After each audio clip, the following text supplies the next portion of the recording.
Public Planet, Spotted Road, Yujung Kim. With her installation that uses tillandsia, known as an air-purifying plant, Yujung Kim presents her reflections on the power and life of plants and their relationship with civilizations.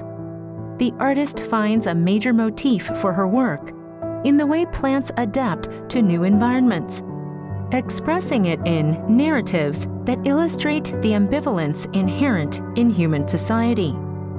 The work Public Planet, Spotted Road creates an imaginary ecological passage in the space connecting the two different floors and raises questions about the essence of human and natural life.